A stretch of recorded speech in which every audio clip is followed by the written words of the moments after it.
Maestros, aquí transmitiendo en vivo esta cuarta sesión. Vámonos a esta cuarta sesión y vamos a recuperar, vamos a recuperar informaciones que hemos venido manejando en las tres sesiones anteriores.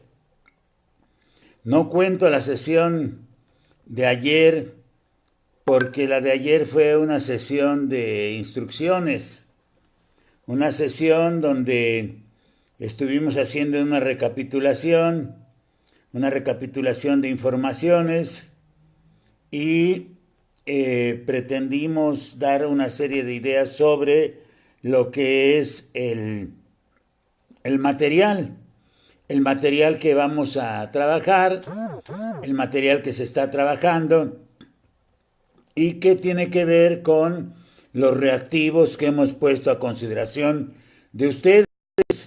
Esos reactivos ya los tienen un buen número de compañeros y estamos trabajando ya a partir de hoy sobre ellos. Estoy esperando que ingresen un buen número de maestros, que puedan ingresar para que podamos ver aspectos que dejamos pendientes en la sesión de antier.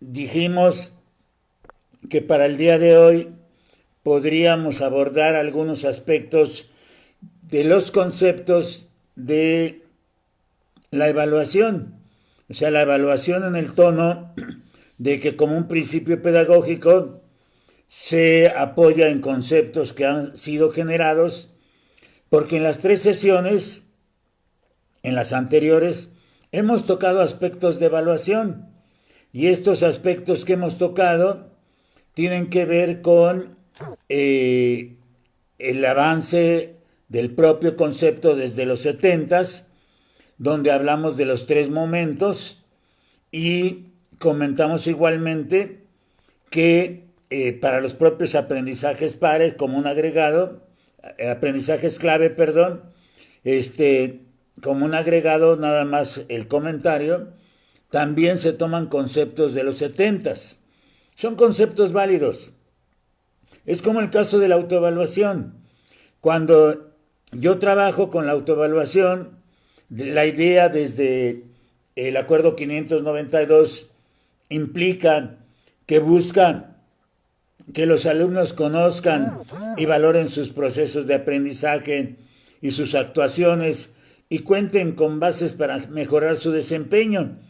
Aquí yo relaciono esta parte de la situación de la autoevaluación en los alumnos, porque también en la parte evaluatoria personal están el manejo de las estrategias y cómo yo hago que mis alumnos reflexionen sobre el tipo de estrategia que están utilizando.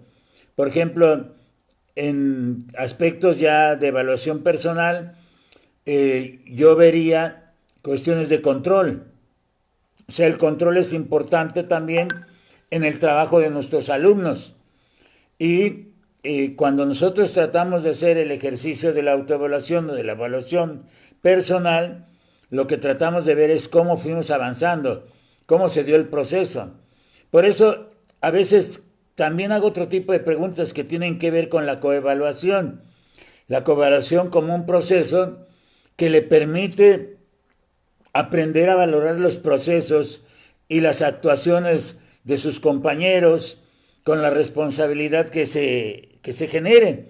Pero no creo que nada más sea con los compañeros, inclusive la coevaluación también con el maestro, porque el maestro es el que empieza a colocar, desde mi experiencia lo comento, no porque lo diga el documento, pero el maestro es el que empieza a colocar esa brillante oportunidad para compartir estrategias de aprendizaje y aprender juntos.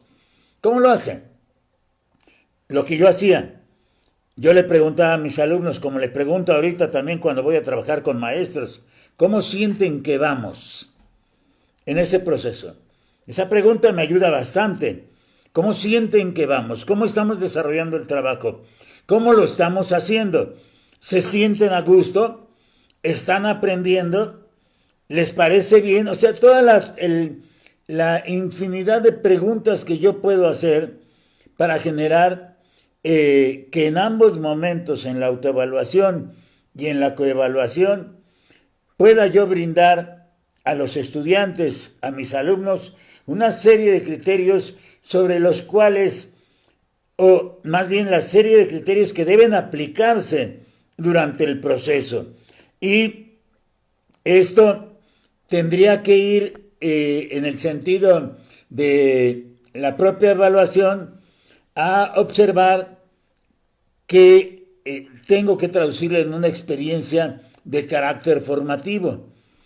Y esta traducción de las experiencias, pasar, jugar, lo digo en buen tono, con las estrategias para que estas no generen nada más como la emisión de un juicio, pero un juicio sin fundamento, como lo que se aplicaba o lo que aplicábamos, digo, porque también me tengo que incluir muchos maestros en el ejercicio de la evaluación, o como lo que hacen hoy todavía muchos maestros cuando los padres de familia se acercan a preguntar por sus hijos en las escuelas en donde todavía se les permite entrar, ¿sí? Y preguntan, y el maestro da respuestas a la pregunta, ¿cómo va mi hijo? Y el maestro da respuestas de experto, respuestas que yo he escuchado. Ahí la lleva. Le tiene que echar ganas. Puede hacerlo mejor, pero no quiere. ¿Sí? En fin, esos tipos de respuestas que generamos los profesores y que de alguna forma nos tienen que llevar o nos colocan, no porque nos tengan que llevar a ese juicio, como al juicio del experto, en el que todo lo sabe. Los controles, por ejemplo, de la evaluación, a mí me parecen importantes. Hay controles de evaluación, son necesarios, como los que lleva el maestro de secundaria. Los maestros de secundaria son más sistemáticos, esa es mi observación. Llevan una lista, en esa lista van anotando todo, tienen que anotar todo, ¿sí? Si participan, si entregan, todas las actividades que se generen, las tienen que anotar los profesores para que no sea un juicio sin fundamento. Imaginemos lo que va a pasar con los aprendizajes clave. Cuando en los aprendizajes clave me están diciendo que los maestros tendrán que entregar un informe de medición. Yo todavía tengo que revisar mejor ese documento para poder comentar a qué va a referir ese informe de medición, porque la parte cualitativa de la evaluación la tengo que traducir, según estoy entendiendo, a un elemento de medida, ¿sí?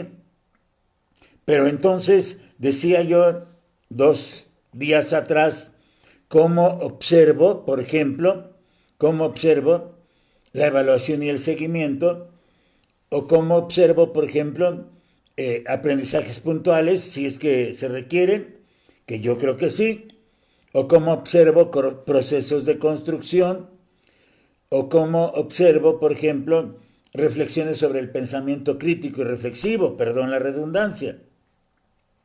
Y el efecto de la heteroevaluación, que la dirige, la aplica el maestro y que va a contribuir a que los aprendizajes de los estudiantes, mediante la creación de oportunidades ahí sí de aprendizaje y de mejora de la práctica docente, se hagan presentes. Entonces tenemos esos 3 conceptos que muy probablemente los pongan en una práctica en los reactivos y se los pregunten en alguno de ellos, porque son temas centrales. La planeación, la planificación para aprender es un punto central, y la planificación, también el proceso de la evaluación para aprender también. Y desde la primera sesión he comentado, la evaluación se convierte en el proceso de los procesos. Todo proceso en educación empieza con evaluación, continúa con evaluación y termina con evaluación. Y ahí es donde vemos la importancia de la evaluación, porque desde el enfoque formativo de la propia evaluación, cuya idea es conducir al mejoramiento del aprendizaje, independientemente de cuándo se lleve a cabo, por ejemplo, si es al inicio, durante o al final del proceso, esta finalidad pues tiene que ser una finalidad de acreditación o de no acreditación, porque finalmente la evaluación me tiene que llevar hacia allá. ¿Y de quiénes? Pues de los sujetos que intervienen en el proceso, por ejemplo, el maestro, los estudiantes o el grupo de estudiantes, y lo que tiene que hacer la evaluación es conducir al mejoramiento del aprendizaje. Por eso hay dos puntos centrales en esta reforma integral de educación básica, que culmina su punto fuerte, es el acuerdo 590. Los dos puntos centrales son, uno, que coloco el ejercicio de la evaluación para el mejoramiento del aprendizaje, pero también que coloco el ejercicio de la evaluación también para la mejora de la práctica docente. Siempre, decía yo el lunes, lo comenté también el martes, decía yo que estamos hablando como de las dos caras de una misma moneda. Por un lado el aprendizaje, por otro la enseñanza, pero van de la mano también, porque yo a través de los ejercicios, inclusive de todos los principios pedagógicos, lo que voy haciendo es el mejoramiento del aprendizaje y el mejoramiento de mi desempeño profesional frente al grupo o en la escuela. Y esos desempeños, inclusive que podría yo hablar de desempeños de mis estudiantes, por eso los elementos del desempeño son presentes siempre y muchas veces lo observo de dos maneras. Hablo desde mi experiencia. Generalmente en las primeras semanas me doy cuenta de aquellos alumnos que siempre van a ocupar un lugar destacado en el aprendizaje. También empiezo a notar aquellos alumnos que con los apoyos que yo les dé voy a hacerlos avanzar. Y también noto aquellos con los cuales yo como profesor voy a resolver mi problema de práctica docente, pero con mayores dificultades. Eso lo veo desde el maestro. Si yo lo viera desde el alumno, entonces yo tengo que generar el punto central de arranque, que es la motivación. Si yo muevo el punto central de arranque, que es la motivación, lo muevo desde un principio, porque por eso me están hablando también de los ambientes de aprendizaje. Pero los ambientes de aprendizaje tienen un carácter de interacción. Y estos ambientes de aprendizaje, el ambiente de aprendizaje, por ejemplo, no están señalados así, pero si yo colocara un ambiente de aprendizaje donde la parte emocional, la alegría y el buen humor estuvieran presentes, le bajo intensidad a la situación. Pero cuando los maestros, que habemos muchos, siempre me incluyo maestros, colocamos una disciplina o tratamos de colocar una disciplina acorde a la edad, pero a veces nos salimos de la edad y nos vemos un tanto más hoscos, más drásticos, más exigentes, con mayor con mayor control de las situaciones. Los ambientes no se generan tan adecuadamente. Siempre un maestro que se muestre con un buen carácter y con alegría tendrá una ventaja sobre los demás. Y esa ventaja también, la ventaja de estar motivando de manera constante a mis estudiantes, para que vean que mi trabajo es interesante, mi trabajo es muy interesante. Hace rato platicaba yo con unos supervisores escolares, entre ellos estaba un profesor supervisor escolar del estado de Puebla, y me estaba haciendo una crítica. La crítica es una crítica que aporta, pero la crítica que hacía el maestro es sobre mis videograbaciones. Y me decía, maestro, es que hay muchísima información en su canal de YouTube. Le digo, claro que hay mucha información, hay 290 videos de temas educativos. Y hay maestros que me han comentado que viendo los videos han pasado sus exámenes y sus evaluaciones, lo cual quiere decir que el ejercicio que estamos haciendo ahorita, que los 3 ejercicios anteriores ya están en YouTube, porque el de ayer no lo estoy contando, el de ayer fueron instrucciones generales para la adquisición de los instrumentos.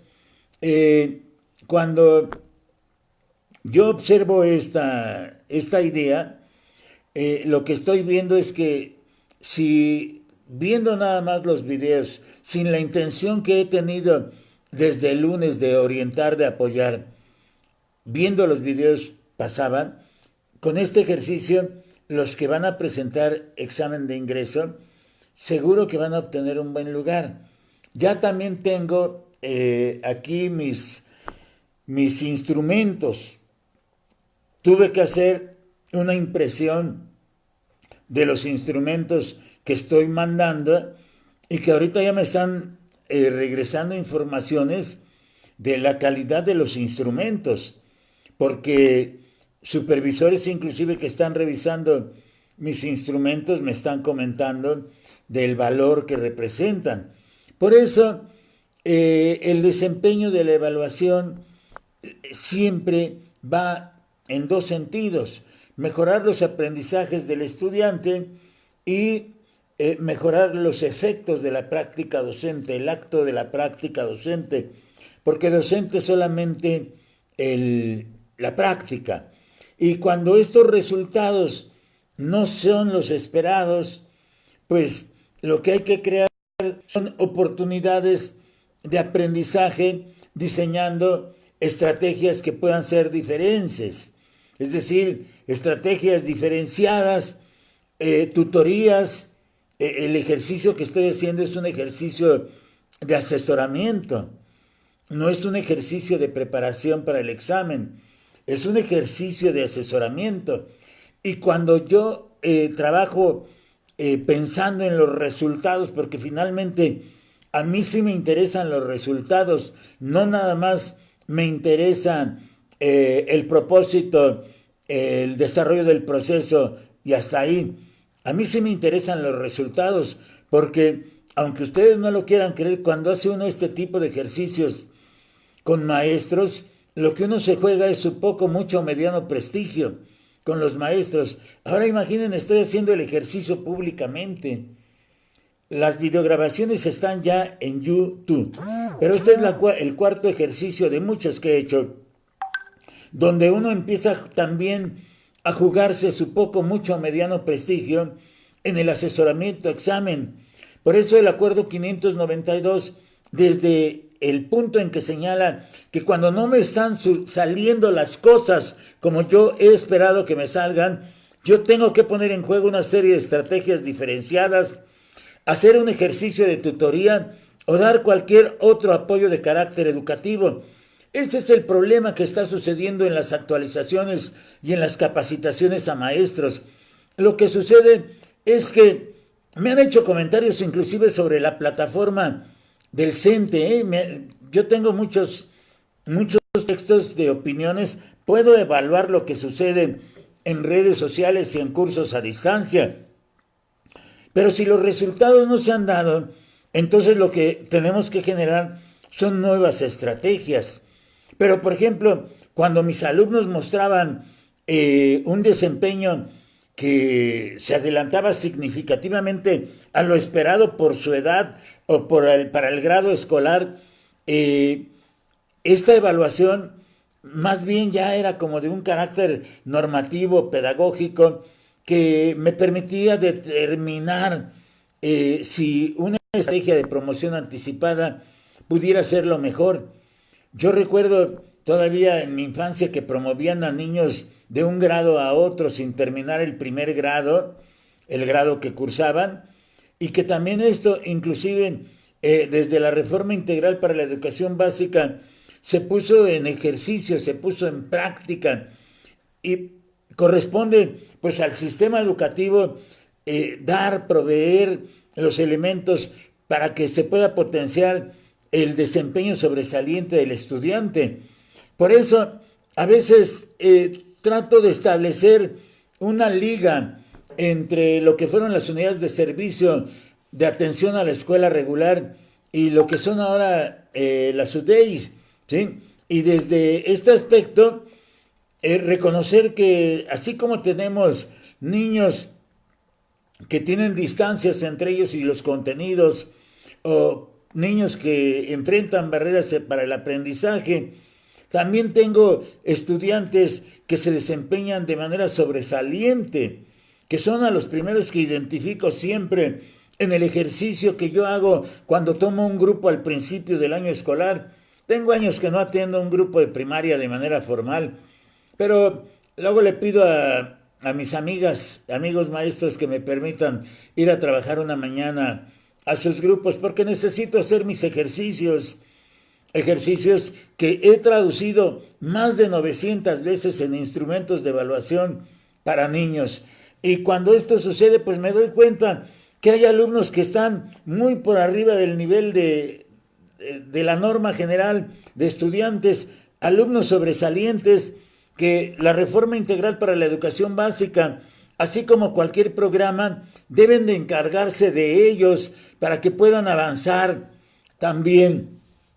Hablaba yo de que cuando yo hablo de marcar, perdón la redundancia y la reiteración, de haber participado en la elaboración de muchos instrumentos de evaluación, veo cómo hacía el trabajo y qué elementos utilizaba yo para el trabajo en la escuela. Por ejemplo, materiales o instrumentos que me puedan permitir y que me faciliten la evaluación, pues encontraría yo las rúbricas o matriz de verificación. Entre los materiales que estoy proporcionando, tengo mis matrices de elaboración de reactivos. Estoy compartiendo un material que nunca había yo compartido, pero que he recibido llamadas, mensajes, en privado, en mi caja de mensajes, y que me han dicho, maestro, pues compártalos también. Claro, todo, como ya se pusieron las condiciones y como ya se dijo, pero he elaborado listas de cotejo, control, por ejemplo, de las últimas que elaboré yo, las elaboré para maestros, sobre aprendizajes pares y aprendizaje entre escuelas, el registro anecdótico, los anecdotarios, por ejemplo, que trabajan también las educadoras, porque la educadora, en su cuaderno para la educadora, realiza todo este tipo de ejercicios. Hacemos el registro de observaciones directas también. Estamos trabajando las observaciones directas. Hacemos producciones gráficas, producciones escritas. Hacemos autocorrección sobre esas producciones. Orientamos a nuestros niños inclusive yo los orientaba mucho a calificar con honestidad y con responsabilidad. Yo, en grupos de 60, teníamos que generar estrategias, de 60 alumnos teníamos que generar estrategias para poder sacar un examen clásico de aquellos años 70 rápidamente, ¿no? Pero yo no hacía 10 preguntas o 5 preguntas, yo hacía 80, 90, 120 preguntas, inclusive les daba los guiones. Esa forma metodológica es sintética. Hay una parte sintética ahí. Y esa parte sintética puede llevar a la pregunta y a la respuesta. Por eso, con mi máquina Olivetti en los 70s y con mi caja de esténciles, trabajaba yo instrumentos que después formalicé de mejor manera, y estos materiales se los llevaban los estudiantes a trabajar a su casa. Eran verdaderas guías. A mí me permitió generar muchísimo en cuanto a material. Por eso las producciones escritas, las gráficas, las observaciones, los materiales que yo voy generando, o a veces, ¿por qué no? En los años 70, imagínense un proyecto colectivo de búsqueda de información. Oye, es más fácil trabajar estos proyectos colectivos de búsqueda de información, de identificación de problemáticas o de formulación de alternativas de solución. Busco información, la valido, la comparo, la intercambio, la selecciono nuevamente, vuelvo a buscar, a cotejar, a enfrentar, hasta obtener una información más o menos válida y confiable. ¿Y por qué no también generar la exposición de la búsqueda de información y que mis alumnos colaboren generando su estrategia de cómo hicieron todo ese proceso? Es decir, hay una parte del control que tiene que estar ahí presente también, ¿sí? Porque de los años, sobre todo de los años 90, hacia acá me empezaron a hablar mucho de los esquemas y de los mapas conceptuales. Me empezaron a hablar de los mapas mentales y se empezaron a generar toda esa serie de ideas sobre materiales gráficos que en un golpe de vista pudieran tener y capturar toda esa información, solo en un golpe de vista. Por eso, en ocasiones hago registros, en ocasiones hago cuadros de actitudes, por ejemplo, también. Recuerdo que hacíamos unos anexos a las boletas, es decir, me están hablando, no son cosas nuevas. Manejamos nosotros en los 70s y sobre todo los grandes maestros de los 60s, manejaban mucha psicotécnica pedagógica, porque todo esto, si yo lo cuadrara, si yo lo encuadrara, lo encuadro en la psicotécnica pedagógica, nada más que no quieren utilizar el término. Es decir, nos crean otro tipo de concepto, pero en el fondo el manejo de los registros, de los cuadros, de las observaciones de estudiantes, inclusive, pues ahí están. Y nosotros, los maestros de los 70s, todavía íbamos a los hogares de los niños, visitábamos los hogares de los niños, teníamos mucho acercamiento con los padres de familia. Los padres de familia se convertían en nuestros verdaderos aliados. Claro que también ahí había como el negrito en el arroz, pero era el menos. Pero nosotros teníamos un contacto muy directo con los padres de familia. De 1989 a la fecha, la grieta entre padres de familia y maestros se ha abierto mucho. Se ha abierto mucho, aún con los consejos de participación social, ¿sí? La crítica sobre los maestros es una crítica criticona, ¿sí? Es una crítica de mala acción también sobre los profesores. ¿Y qué nos manejaron después con las técnicas de participación, con las dinámicas grupales? Cuando nos empezaron a manejar, por ejemplo, después para llevar controles como la elaboración de los portafolios y lo que están viviendo con esta reforma, ¿no? Que es llevar un control de evaluación por evidencias. Pero el control de evaluación por evidencias, por ejemplo, en Sudamérica ya tiene años que se puso en práctica y acá tratan de poner, bueno, lo han puesto el control de evidencias, ¿sí? Y pues nos pueden hablar del portafolio, nos pueden hablar de las carpetas de trabajo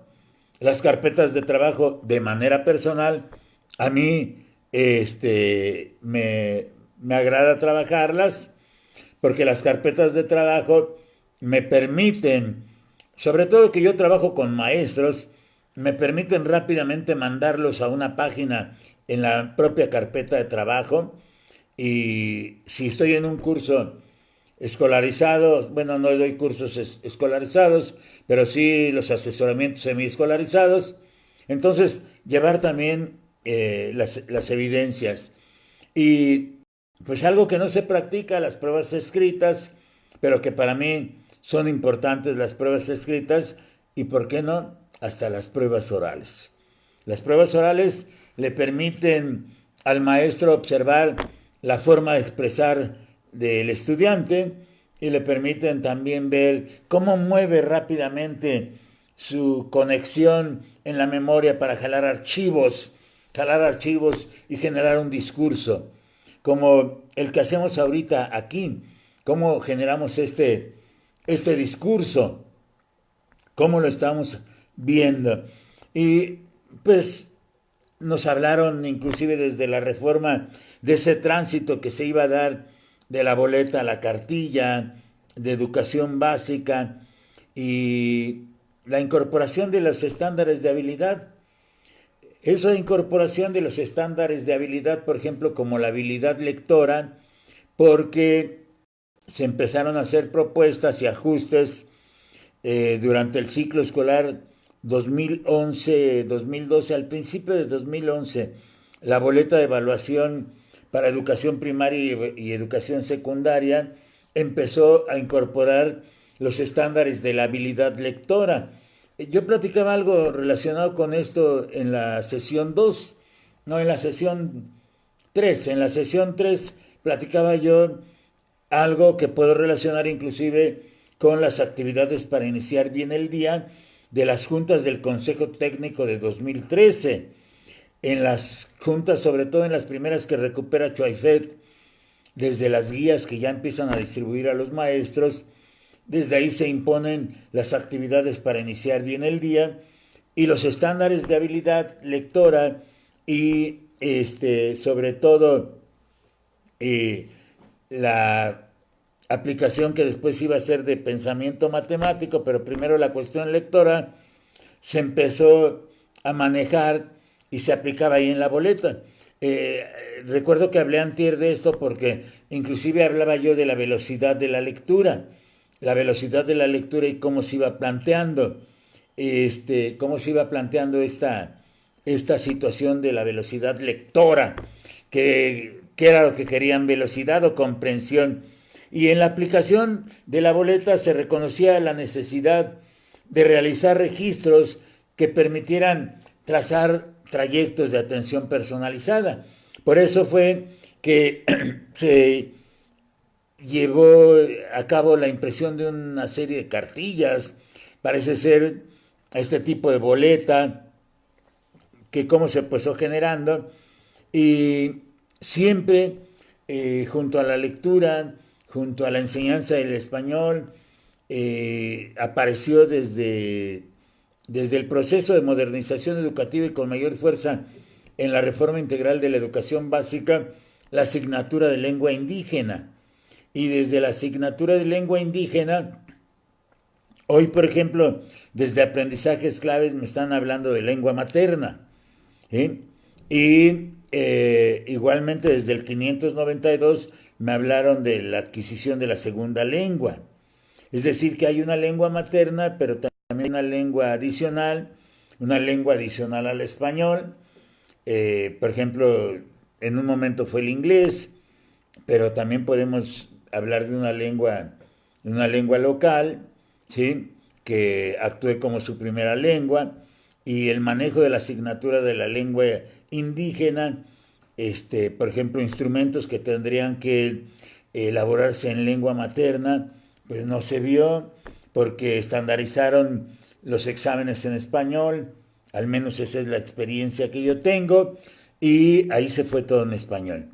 Es decir, no se respetó tampoco condiciones locales, estilos lingüísticos, códigos utilizados, vocabulario expresado, formatos para elaboración de reactivos, por ejemplo. No se utilizó, al menos desconozco.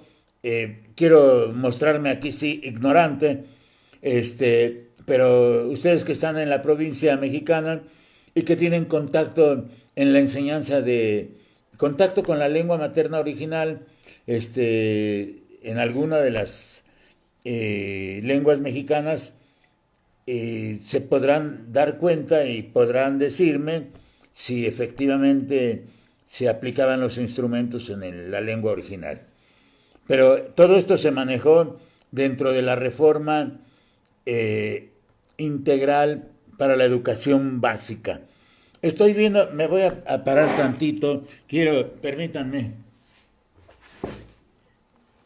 quiero mostrarles, tuve que engargolar mis instrumentos para poder guiar también. Esta es una belleza de instrumento, aquí aparecen los instrumentos. Le puse una fuente de agua también. Por ejemplo, aquí tengo sintetizada. Esto es un parto de un orden metodológico sintético. aquí tengo todo lo de educación preescolar. Todo lo de educación preescolar lo tengo aquí. Sí, por ejemplo, aquí yo voy señalando cuáles son los propósitos de la educación preescolar y le digo al aspirante dónde se encuentran los propósitos. Por ejemplo, si están en la página, que son la página 17 de la guía de la educadora, ¿no? O por ejemplo, como hablar de aspectos que están considerándose de manera diversa. Aquí están todos numerados, van con un número, y después de cada número vienen las ideas centrales y vienen marcadas las páginas, por ejemplo, la expresión de los niños el tipo de expresiones de los niños entre 3 y 5 años está marcado en la página 42 y entre la página 10 y la página 21. Ahí se habla de cómo se expresan los niños de entre 3 a 5 años. Por ejemplo, el lenguaje que mayor prioridad en la educación preescolar, que con mayor prioridad en la educación preescolar se utiliza, está marcado en la página 44, en los párrafos 8 y 9. Y así, a mí me gusta trabajar así, porque así me ha dado resultado. Pero, por ejemplo, cosas como, por decir, vamos a ver algunas. Por ejemplo, la ayuda de la habilidad de abstracción en los niños está marcada en la página 52, en la página 32 y en la página 34. La abstracción, por ejemplo, como los conceptos en la construcción del número. Por ejemplo, aquí dice la guía, el número 76 de este modelo sintético, sí, que he desarrollado, dice, ¿cuáles son las herramientas básicas del pensamiento matemático? Y, bueno, porque ahí está hablando de herramientas, pero en realidad son los conceptos, serían las categorías que trabaja la educadora, por ejemplo, con los niños. Y, por ejemplo, viene la correspondencia de 1 a 1, la irrelevancia del orden, ¿sí? El orden estable, la cardinalidad, la abstracción. Y entonces digo, está marcado en la página 51 y 52 y entre los párrafos 1 y 14, por ejemplo, para señalar que ahí se encuentra la información. Para mí eso es muy importante, porque yo siempre he trabajado tratando de ubicar dónde están las informaciones para que nuestros maestros, sobre todo los que están en etapa de novicios realmente en este tono, necesitan mucho apoyo. Y aquí tengo las páginas, toda la paginación. Les mandé este archivo, yo descargué mi archivo y lo que voy haciendo es encargolo mi archivo porque voy a trabajar viendo el texto. Hay cosas que se tienen que hacer. Yo veo aquí ahorita que están entrando exalumnos que en algún momento tomaron algún curso conmigo en procesos de titulación, ya hace años. Pero todo esto, por ejemplo, todo este es el apoyo de educadora. Es uno de mis engargolados. Pero, por ejemplo, tengo aquí este otro engargolado.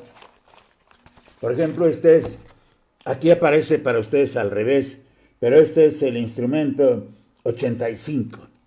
Este es el instrumento 85. Y aquí, en el instrumento 85, vuelve a aparecer, y aquí tengo todos los reactivos, las bases perfectamente señaladas, las opciones, el tipo de reactivo, ¿sí? Aquí vienen marcados. Todo este es un instrumento. Son joyitas, estas son verdaderas joyas, ¿sí? Y ya los tienen, por ahí ya los tienen algunos. Estoy viendo inclusive quienes ya lo tienen, ¿sí? Por eso esto es como la magia. Esta es como la magia de Montesgo. Y aquí tenemos los instrumentos. Hace rato me senté a contestar. Todavía me dan ganas de sentarme a contestar para ver cómo ando.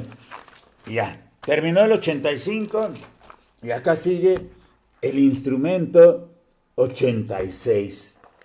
Y aquí tengo los instrumentos. Aquí están los instrumentos. Es un bloque muy fuerte de reactivos, ¿no? Son verdaderas joyas.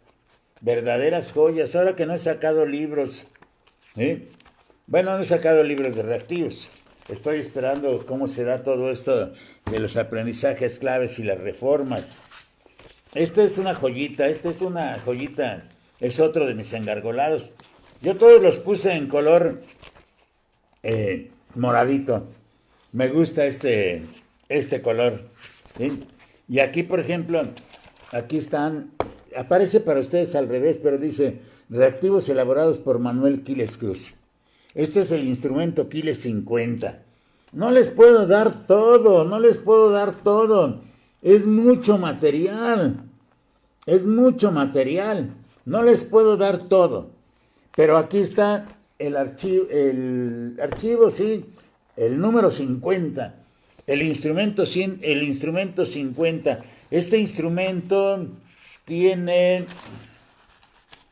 pues, fácilmente más de 120 reactivos. Aquí está. Luego, por ejemplo, otro material. Bien.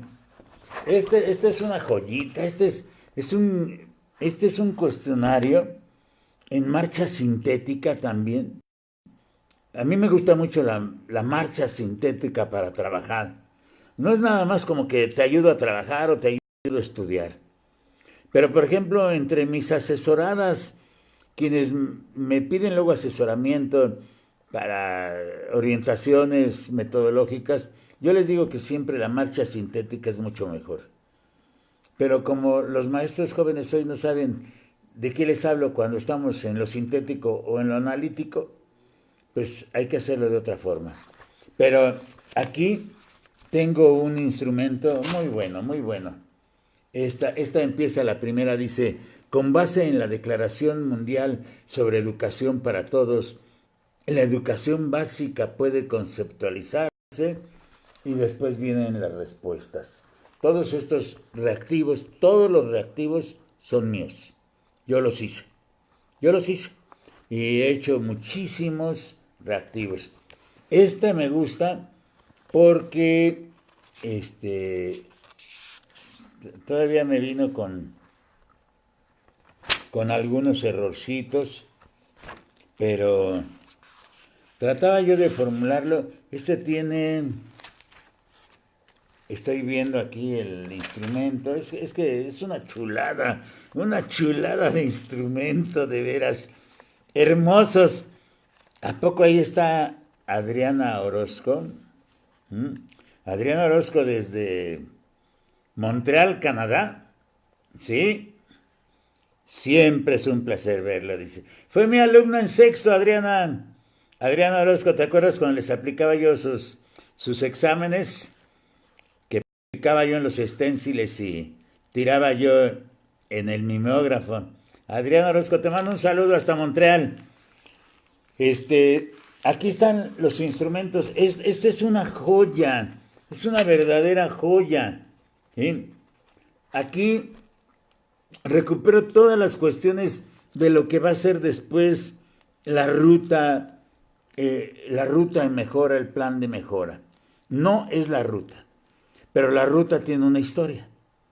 La ruta tiene una historia que empieza, desde mi punto de vista en términos de gestión, con los cuadernillos 2 y 3 de Cuadernos para Transformar Nuestra Escuela, que publicó la Subsecretaría de Servicios Educativos en la Ciudad de México. Es que me está escribiendo Adriana Orozco desde Montreal, Canadá, y no puedo dejar de saludarla. Fue mi alumna de sexto año, ¿sí? en Ese grupo lo tuve en 1979-80. 79-80. ¿Sí? Un buen grupo. Bueno, yo jalo la construcción desde el diagnóstico. Y desde el diagnóstico creo que metí acá 100 preguntas sobre diagnóstico. ¿Sí? Más o menos debe de haber, desde la gestión escolar, por ejemplo, dice esta pregunta, la 99. La gestión escolar puede entenderse como el gobierno o la dirección participativa de la escuela, ya que por las características específicas de los procesos educativos, la toma de decisiones en el nivel local y escolar es una tarea colectiva que implica a muchas personas, por lo cual deben ponerse en juego varias acciones. Y aquí se marca después el tipo de reactivo. Pero todas estas preguntas, si me dijeran, dirían, ay caray, hasta aparecen los exámenes. No, pero no son. La gestión escolar tiene un punto de convergencia en 3 ámbitos. Aquí están marcadas. Del siguiente cuerpo, por ejemplo, esto que tiene que ver con las partes éticas del maestro. Del siguiente cuerpo de valores, elija los que se identifican con los valores individuales que se señalan en el artículo 3 constitucional. Está buena. Todas son premisas fundamentales para la educación en valores, excepto. Yo pongo excepciones porque las excepciones me sirven para estudiar. Mis reactivos son para estudiar. Y aquí, en este instrumento, que es otra joya, son 6 archivos. Esta tiene 235 preguntas. Aquí están. Todas. No, hay muchísimas preguntas de veras. No, a veces no alcanzo a marcar, a señalar hasta dónde llegan los reactivos.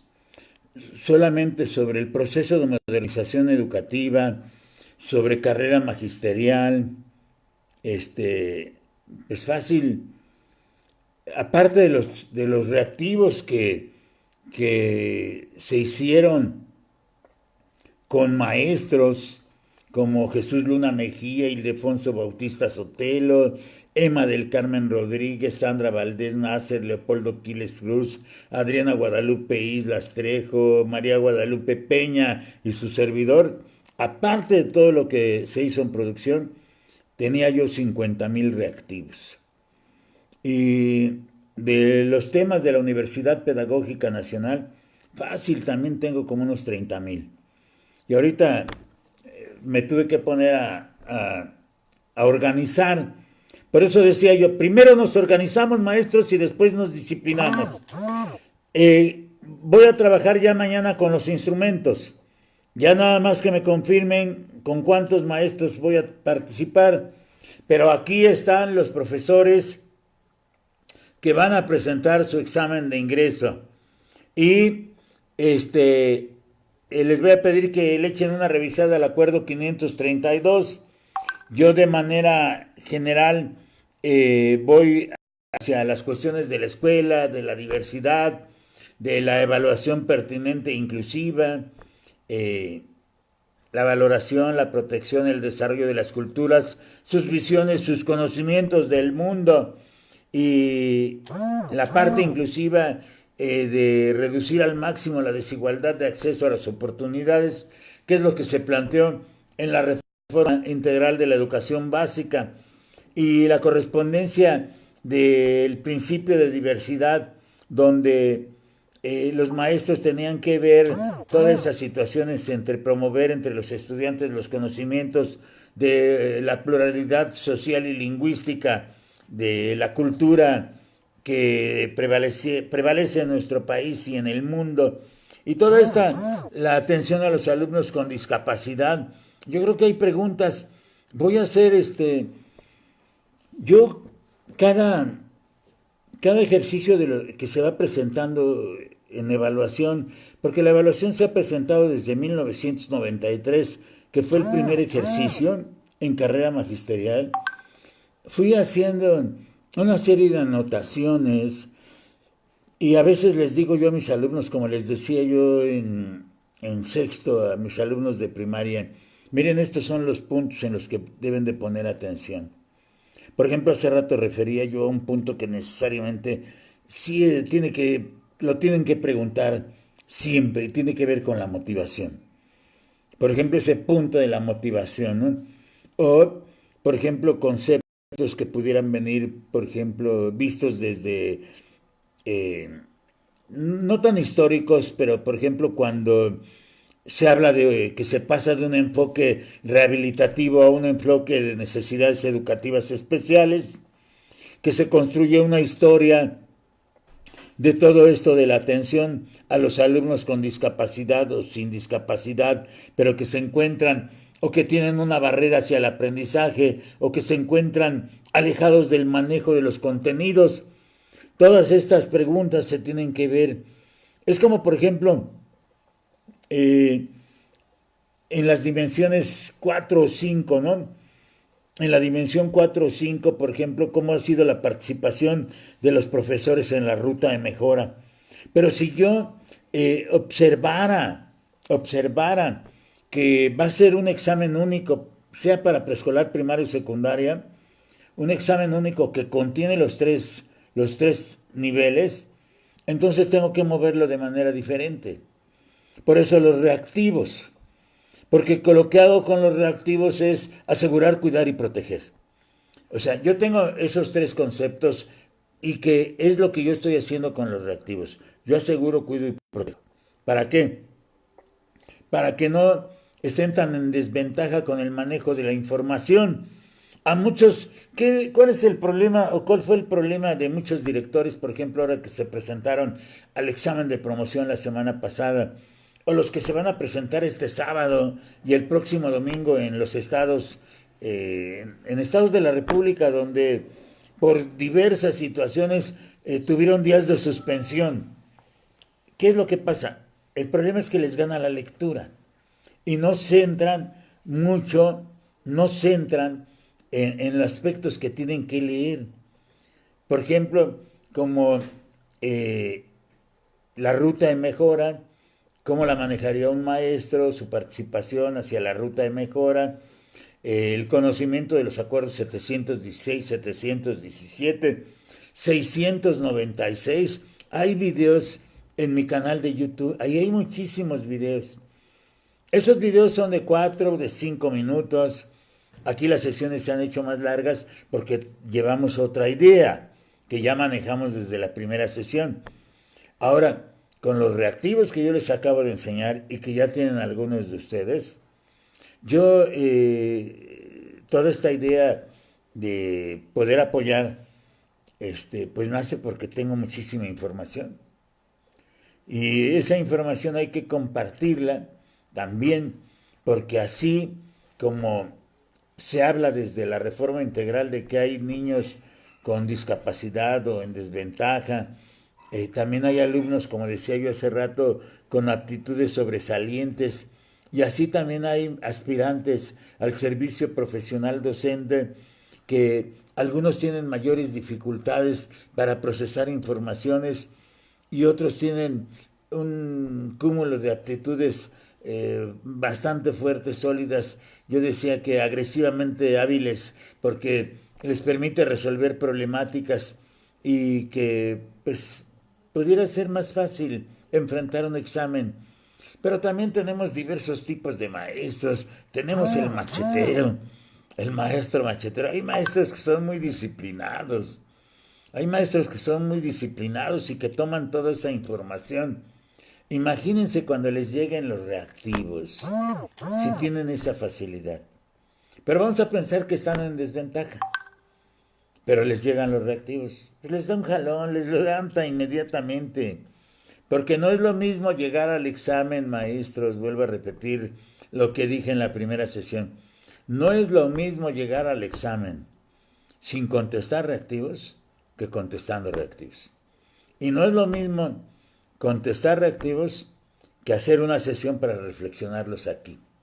Yo tendría que reflexionarlos desde aquí, leer, ustedes leyendo allá del otro lado de la pantalla, ¿sí?